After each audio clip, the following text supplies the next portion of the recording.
Okay, Charlie, it's Monday morning, and this is chapter 13, and it's called Art and Accusation. Mr. Johnson opened and shut his mouth for several seconds without any sound coming out.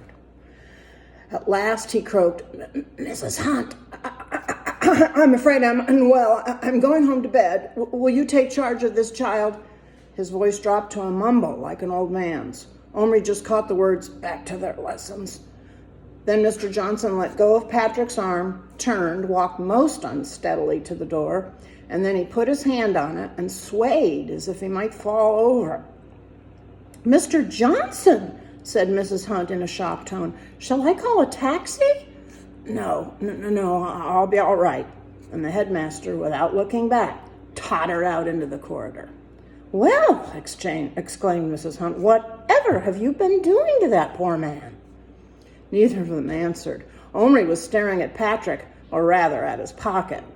Patrick's shoulders were heaving, and he was not looking at anybody.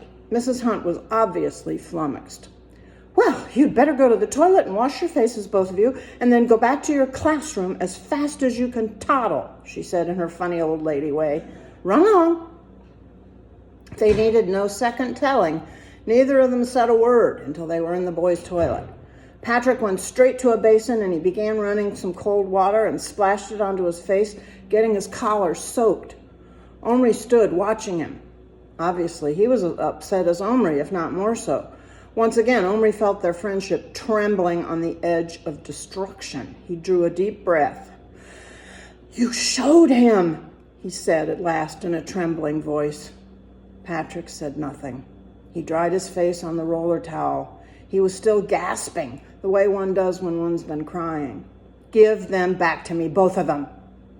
Patrick reached slowly into his pocket. He put his closed hand backward. Omri looked as his fingers slowly opened. Little Bear and Boone were sitting there absolutely terrified. They were actually clinging to one another. Even Little Bear was hiding his face, and they were both trembling. With infinite slowness and care, so as not to frighten them more, Omri took them into his own hand. "It's all right," he whispered, bringing them near to his face. "Please, it's all right." Then he put them carefully in his pocket, and he said to Patrick in a low voice, "You stupid fool." Patrick turned. His face gave Omri more of a jolt than Mr. Johnson's had. It was white and mottled with red, and he had swollen eyes. "I had to," he said. "I had to. He'd have phoned my dad. They'd have made me tell in the end. Anyway, he didn't believe in them. He thought he was just seeing things. He just stood there, staring at them. He didn't even touch them. When they moved, he gave a yell, and then I thought he was going to fall over. He went white as a ghost. You saw. He didn't believe his eyes, Omri, honest. He'll think he dreamed it." Omri went on looking at him stonily. Can't I have, let me start over there. Omri went on looking at Patrick stonily. Can't I have Boone?" asked Patrick in a small voice. "No. Please, I'm sorry, I had to." "They're not safe with you, Patrick. You use them. They're people. You can't use people." Patrick didn't ask again. He gave one more hiccuping sob, and he went out. Omri took the little men out of his pocket again and lifted them to his face. Boone was lying flat on his front, holding his big hat down over his ears as if trying to shut out the whole world. But Little Bear stood up. "Big man shout, give fear," he said angrily. "Small ears, big noise, no good." I know, I'm sorry," said Omri. "But it's okay now. I'm going to take you home." "What about wife?" His promise. Omri had forgotten all about that. Another Indian, another live little person to worry about. Omri had heard about people going gray-haired almost overnight if they had so much worry. He felt it might easily happen to him. He thought back to the time only a few days ago when this had all started, and he had fondly imagined it was all going to be the biggest fun anybody had ever had. And now he realized it was more like a nightmare. But Little Bear was looking at him challengingly. He had promised. Right after school, Omri said, we'll go to the shop. There was still another hour of lessons to be got through. Fortunately, it was 2 periods of art. In the art room, you could go away into a corner and even sit with your back turned to the teacher if you liked. Omri went to the farthest and the darkest corner. Omri, don't try to draw there, said the art teacher. You're in your own light. It's bad for your eyes. Well, I'm going to draw something huge anyway, said Omri. All the others sat near the long windows. He was quite alone, and if the teacher approached him, he would hear her feet on the bare floor. He suddenly felt he simply must get a little fun out of this somehow. He cautiously fished Little Bear and Boone out of his pocket. They stood on the sheet of white drawing paper as if on a stretch of snow, and they looked around them. This school place? Asked Little Bear. Yes, shh. Sure don't look much like the school I went to, exclaimed Boone. Where's the rows of desks? Where's the slate and the bit of chalk? Why ain't the teacher talking? We're doing art. We can sit where we like. She doesn't talk very much, and she just lets us get on with it, replied Omri in the softest whisper he could possibly manage. Art, eh? Asked Boone, brightening up. Say, that was my best subject. I was always topping art, only thing I was any good at. Still, draw might when I can gets a chance if there ain't nobody around to laugh at me. He reached into the pocket of his own tiny jeans and he fished out a stub of a pencil almost too small to see. Can I draw a mite on your paper? He asked. Omri nodded. Boone strode to the very center of the paper, looked all around at the white expanse stretching away from him in every direction, and he gave a deep sigh of satisfaction. And then he knelt down and he began to draw. Little Bear and Omri watched. From the microscopic point of Boone's pencil, there developed a most amazing scene. It was a prairie landscape with hills and cactus and a few tufts of sagebrush. Boone sketched in with very sure strokes some wooden buildings such as Omri had often seen in cowboy movies, a saloon with a swinging sign reading Golden Dollar Saloon in twirly writing, a post office, a general store, a livery stable, and a stone house with a barred window on a sign saying jail. Then, moving swiftly on his knees, as if it were from one end of his street to another, Boone drew in the foreground figures of men and women, wagons, horses, dogs, and all the trappings of a little town. From Boone's point of view, he was drawing something quite large, making the best use of his vast piece of paper. But from Omri's, the drawing was a tiny, perfect detail, but smaller than any human hand could possibly have made it. He and Little Bear watched, fascinated. Boone, you're an artist, Omri breathed at last, when Boone had even made the mud on the unpaved street look real. Little Bear grunted. But not like real place, he said. Boone didn't trouble to answer. In fact, he was so absorbed he probably didn't even hear. But Omri frowned. Well, then he understood. Of course, Boone's town was part of an America that was not thought of during Little Bear's time. Boone, he whispered, bending his head down. What year is it? Your town, in your time. Last time I saw a newspaper, it was 1889, said Boone. There. That's my drawing, not bad, huh? It's absolutely brilliant, said Omri, enthralled. Omri? Omri jumped. His two hands instantly cupped themselves over the two men. From the other side of the room, the teacher said, Well, I see it's no use trying to stop you chattering. You even do it when you're alone. Bring me your picture. For a moment, Omri hesitated, but it was too marvelous to be passed up. He scooped the men into his pocket and picked up the sheet of paper. For once, he didn't stop to think. He'd just enjoy himself. He carried Boone's drawing to the teacher, and he put it innocently into her hand. What happened then made up for a good deal of the worry and general upset that the little men had caused him. First, she just glanced. At a glance, the drawing in the middle of the paper just looked like a scribble or a smudge. I thought you said you were going to do something huge, she said with a laugh. This isn't much more than a... And then she took a second, much closer look. She stared without speaking for about 2 minutes, while Omri felt inside him the beginnings of a huge, gleeful, uncontrollable laugh. Abruptly, the teacher, who had been perched on the desk, stood up and went to a cupboard. Omri was not surprised to see a magnifying glass in her hand when she turned around. She put the paper down on a table and she bent over it with the glass poised. She examined the drawing for several minutes more. Her face was something to see. Some of the nearest children had become aware that something unusual was going on, and they were also craning to see what the teacher was looking at so attentively. Omri stood with the same innocent look on his face, waiting, the laugh slowly rising inside him. Fun? This was fun, if you liked. This was what he'd been imagining. The teacher looked at him. Her face was not quite as stunned as Mr. Johnson's had been, but it was an absolute picture of bafflement. Omri, she said, how in the name of all that's holy did you do this? Well, I like drawing small things, said Omri quite truthfully. Small? This isn't small. It's tiny. It's infinitesimal. It's microscopic. Her voice was rising higher with every word.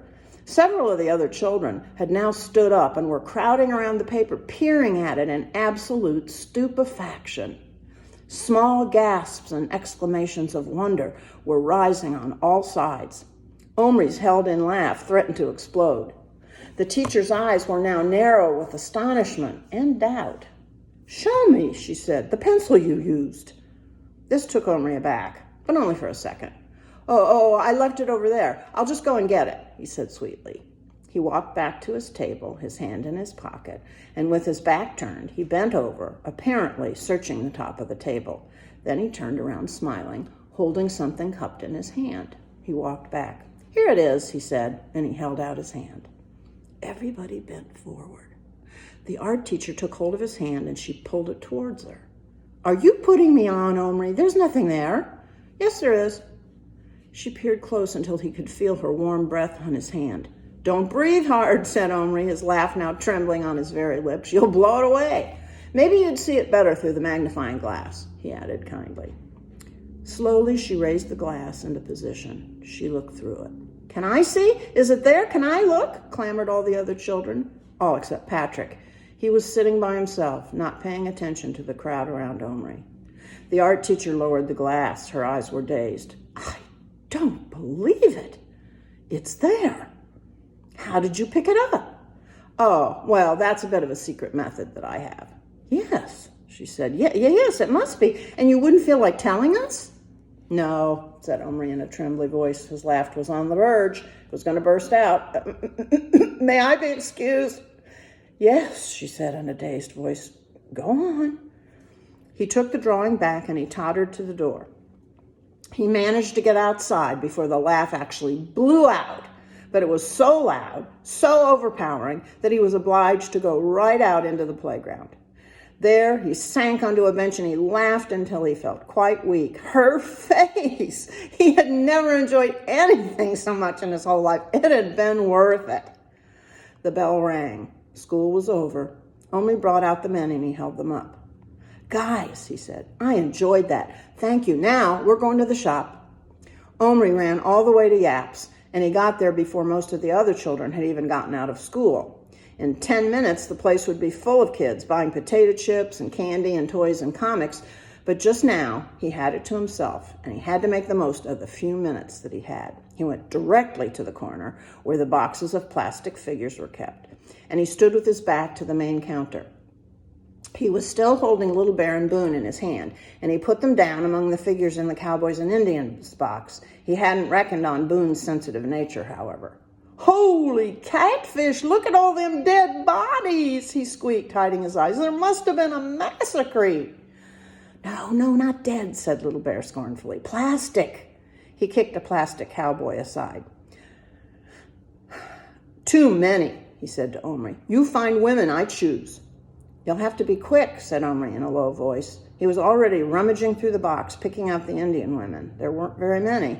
Of the 5 that he found, 1 was clearly old, 2 had babies tied on their backs and parcels laced up like boots. You don't want one with a baby, I suppose. The Little Bear gave him a look. Oh, no, I thought not, said Omri hastily. Well, what about these? He stood the 2 other figures on the edge of the table. Little Bear jumped down and he faced them. He looked carefully at the first one and then at the other. They both looked the same to Omri, except that one had a yellow dress on and the other one had a blue. Each had a black pigtail and a headband with a single feather and moccasins on her feet. Little Bear looked up. His face showed furious disappointment. "No good," he said. "But there aren't any others." Many plastic. You look good. Find another." Omri rummaged frantically, right to the bottom of the box. Kids were beginning to come into the shop. He had almost despaired when he saw her. She lay face down on the very bottom of the box, half hidden by 2 cowboys on horses. He pulled her out. She was the same as the others, apparently, except that she wore a red dress. They obviously all came out of the same mold because they were all in the same position, as if walking. If the others were ugly, so would this be. Without much hope, he set her in front of Little Bear. Little Bear stood staring at her. The shop was getting busy now. At any moment, somebody would come up behind him wanting to buy a plastic figure. "Well?" asked Omri impatiently. For another 5 seconds, Little Bear stared. Then, without speaking a word, he nodded his head. Omri didn't wait for him to change his mind. He scooped him and Boone back into his pocket, and picking up the approved figure, he made his way to the counter. "Just this one, please," he said. Mr. Yap was looking at him, a very odd look. "Are you sure you only want the one?" he asked. "Yes."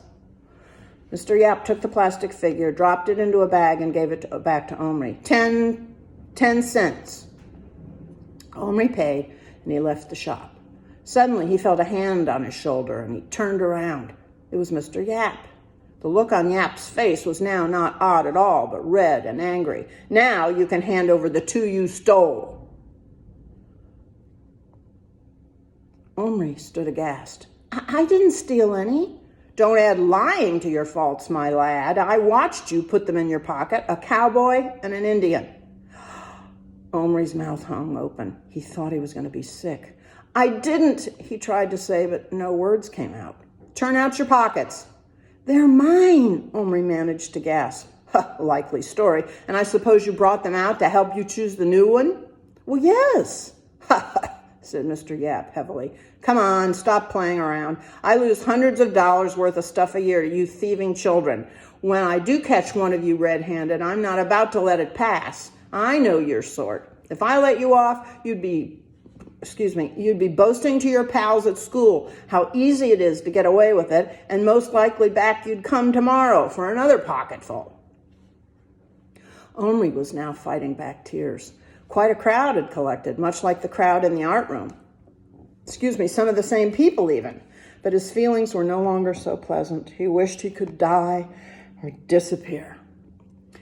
"It's no good trying to get around me by crying," shouted Mr. Yap. "Give me them back right now, or I'll call the police." All at once, Patrick was beside him. "They're his," he said. "I know they're his because he showed them to me at school.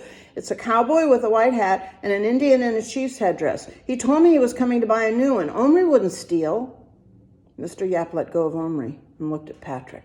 He knew Patrick quite well because it happened that Patrick's brother had once been his paper boy. "Will you vouch for him then?"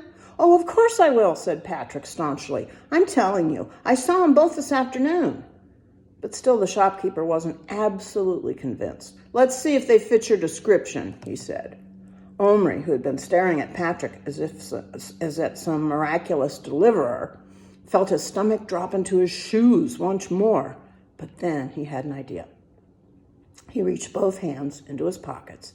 Then he held out one hand slowly, still closed, and everyone looked at it, though it was actually empty. The other hand he lifted to his mouth as if to stifle a cough, and he whispered into it, "Lie still.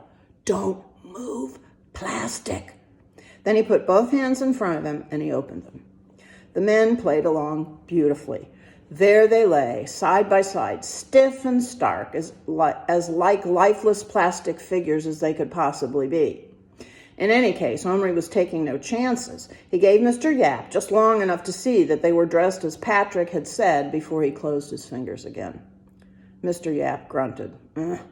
"Those aren't from my shop anyhow," he said. "All my Indian chiefs are sitting down, and that kind of cowboy is always on a horse. Well, I'm sorry, lad. You'll have to excuse me, but you must admit it did look suspicious."